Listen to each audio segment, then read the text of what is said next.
We are creeping up on 5 o'clock here. We'll be getting started after the bell rings. But if you are anticipating speaking, please go ahead, sign in so that we know who you are when you spoke. Be greatly appreciated. And I will turn it over to the chairman at this point. If he clock says 5 here, so if he wants to get started, we should good to go.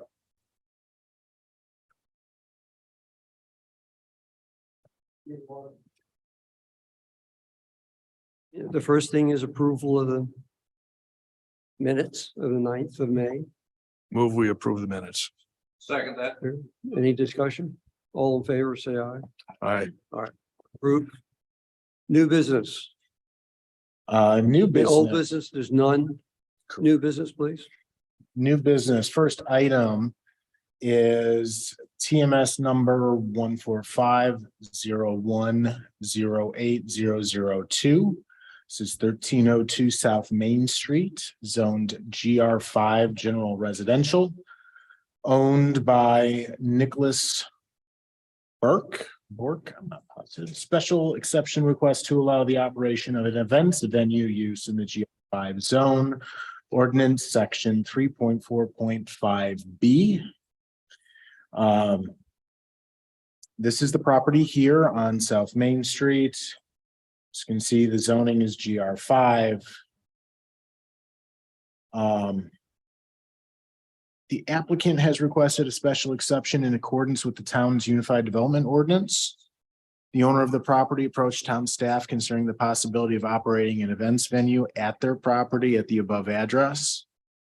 Staff was not able to identify the proposed use within the ordinance, and it was proposed that this type of use be added with extensive requirements to preserve the nature of the residential zones where these venues may be operated. This amendment went through the appropriate process and was added to the UDO on April 13th, 2023. The applicant has provided their response to the requirements of section 3.4.5 provided for your reference, and staff has evaluated the application against the criteria established by town council. Staff has determined that the applicant can meet the requirements of the UDO. The BZA is then responsible to approve a special exception to allow this use to be operated at this location. The criteria that the BZA is required to evaluate the application is below. I can read them for you. I'm just going to skip that right this second, but I am going to address staff's evaluation of that. Staff feels that the applicant has met the requirements to be issued a special exception. Based on the permitted number of events, the use should be compatible with the surrounding area. The site plan should have little impact on the surrounding area. There should be little to no impact on the public infrastructure. This is generally in conformance with the town's comprehensive plan, and there should be little to no impact on public health and safety. The use should not generate obnoxious impacts for the adjacent property owners. So those were the staff's evaluation of the 6 criteria. As of the writing of this report, staff had not received any inquiries concerning this public hearing notice.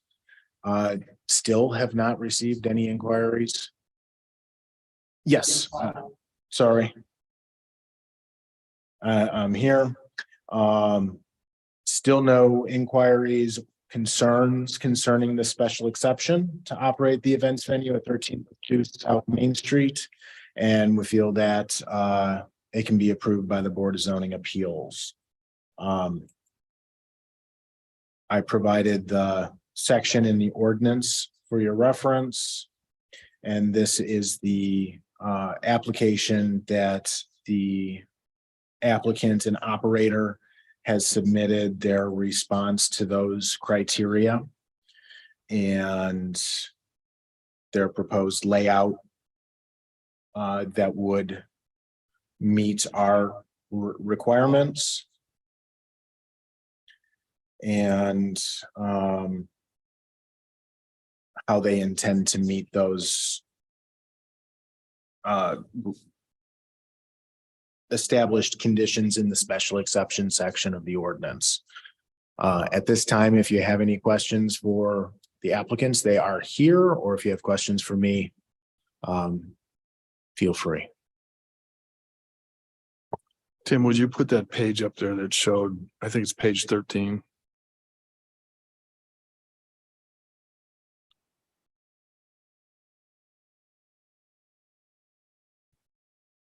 Do you have anything to say? No, okay. We'll answer questions if you have any. Pardon? We'll answer questions if you have any questions. I live fairly close to the neighborhood. That's neither here nor there. When you drive by it, it's clear to the south side. There's the Masonic temple. That's clearly going to be no conflict there. But you got houses pretty close to you on the backside Yes, coming off of Gulf Road. yes, sir. So Mr. Waring lives in the house. I think it's like 258 feet. The requirement in the UDO says that we need to be at least 100 feet away from any residence.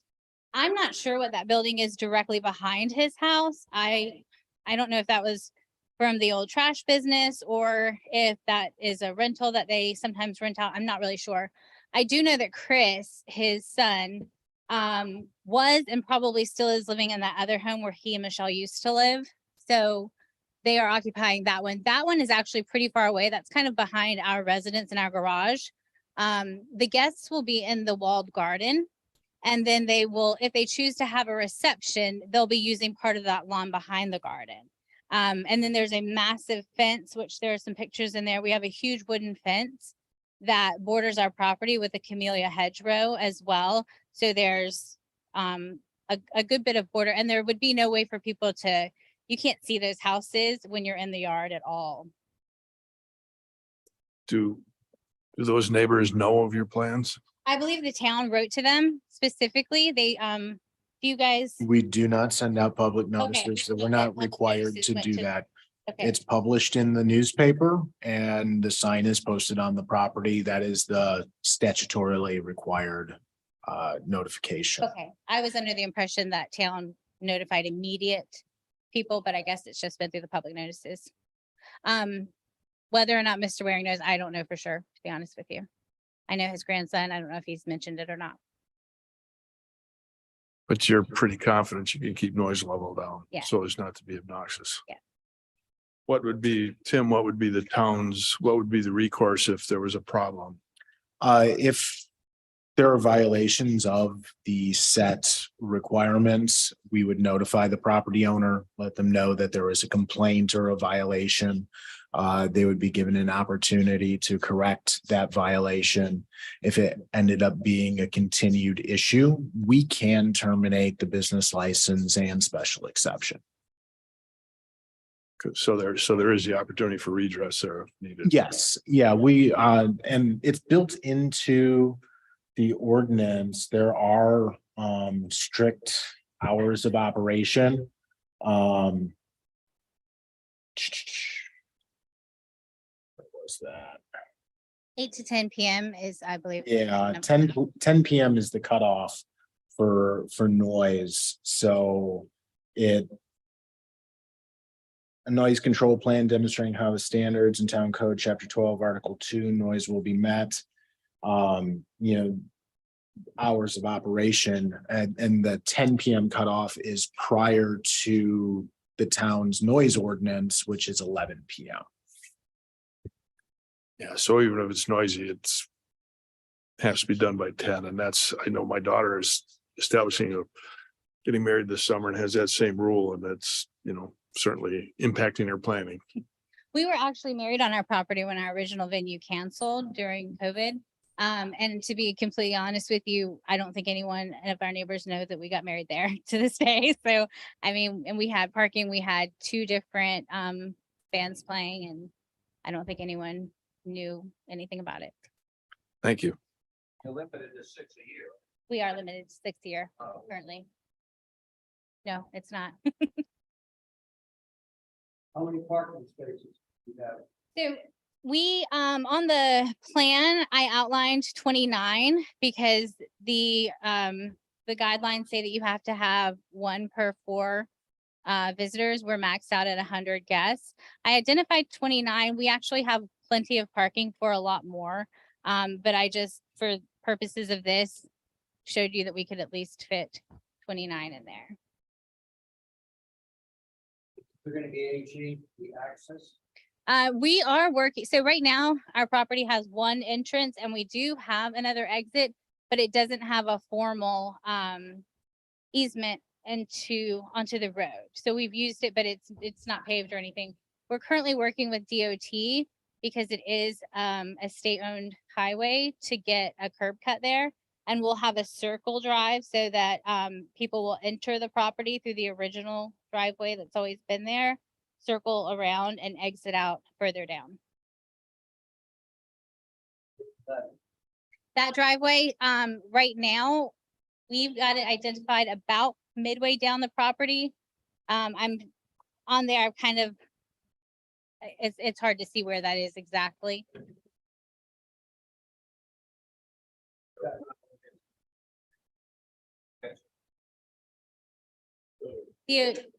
Sorry. The loop that you're showing there is where the driveway would come. That is, yes, that is where we have positioned it currently, Currently. but we have to get DOT to give us final approval on it. And I noticed one of the concerns was the effect on public utilities, but you mentioned that you would have like portable facilities, things of that nature. Yeah, we don't plan to rent out the house. We don't plan for guests to really use the house. It's not going to be like a rental situation at all. And so we'll just bring in a mobile trailer for these events because there's just so few happening that there's no point in building a facility for it. Any other questions?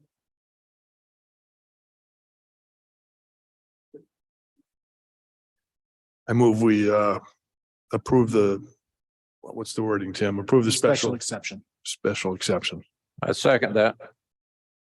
Any discussion? All in favor, say, raise your right hand.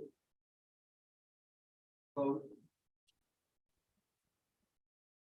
All right, pass. Thank you. Excellent. So we move on to the second item is a variance request to reduce the required side setback from 10 feet to 5 feet for the construction of a detached carport. TMS number 13014120004, 409 North Walnut Street, Somerville. Property zone GR5, general residential. This is ordinance section 2.7.3C. So the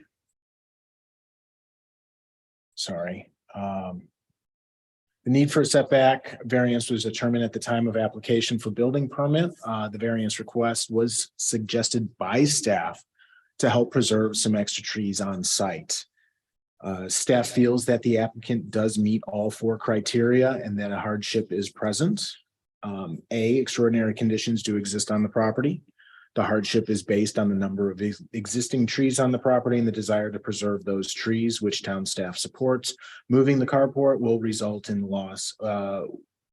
If we move the carport over, it'll and meet the setback, it will result in the loss of the trees.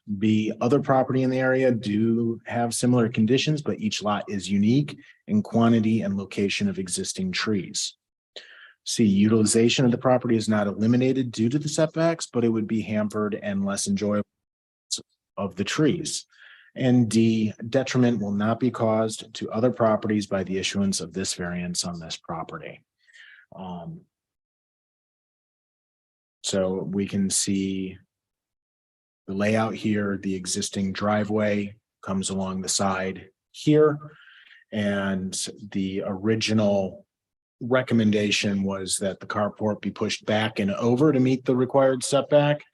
And that would have resulted in the loss of a number of good trees on the site. Staff recommended pulling it a little bit forward and moving it closer to the property line to allow the preservation of the trees. So that is that, and that was what was explained by the applicant in her statement. So if there are other questions, the applicant is here. Tim, I have a clarification question. Going back to the staff report.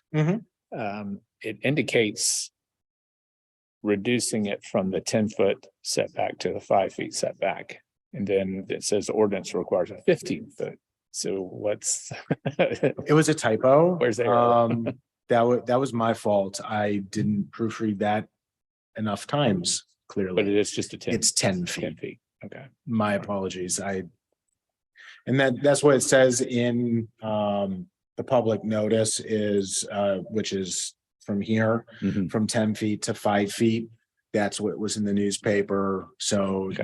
that I did like quadruple check that one. I don't know how I got to 15 on this staff report. So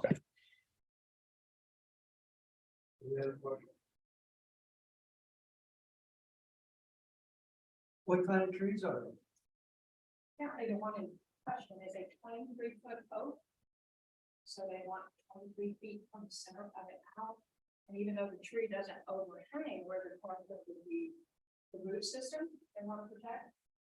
And so if I put it at the 10-foot setback, it goes into the 23-foot root system.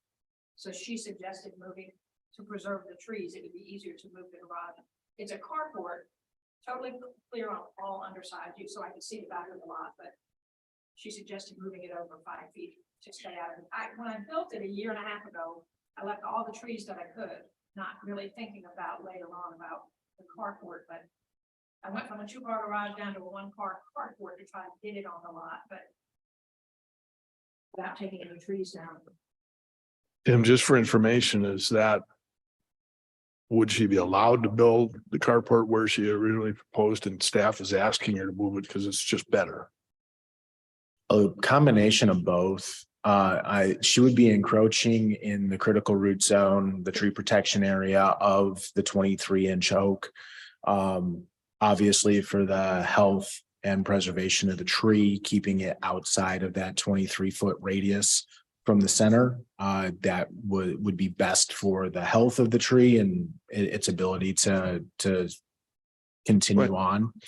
But she would need an exception from the tree protection board to go and encroach within that. And this actually it's one or the other. So she would have been in front of a board regardless. And it would have been, in our opinion and the arborist's opinion, too detrimental, too much of an impact on the roots. And, it may not be next year, but down the road, it would have been negative impact on the tree. I'm a forester. I understand those issues. Well, not everybody is. So I wanted to make sure everyone understood the reasoning behind it. Yeah. I'd like to make a motion that we approve the request to reduce the setback from 10 to 5 feet. I would second. So this is just going to be an uncovered or covered carport, Sir, uncovered or covered carport. it is a covered carport. With all open sides. I took off the storage and everything so that you could literally see from the front to the back. Just a 1-car single carport.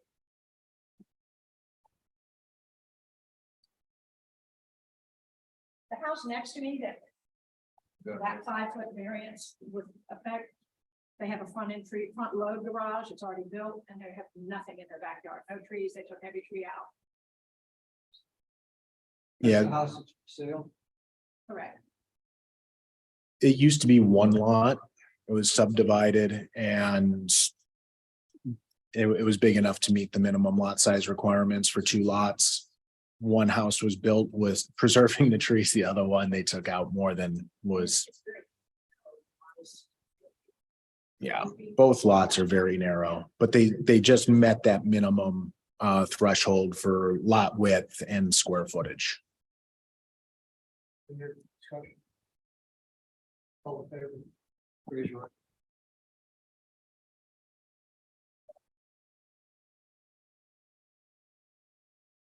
All right, there is nothing else on our agenda tonight. Um. Nothing under miscellaneous, so at this time. Second.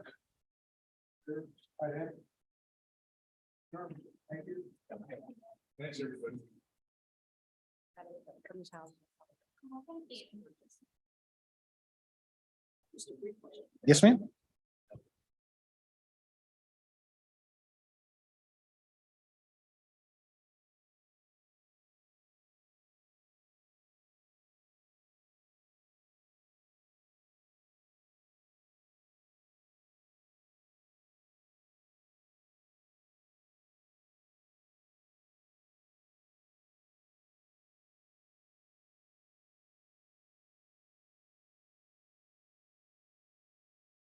Thank y'all again.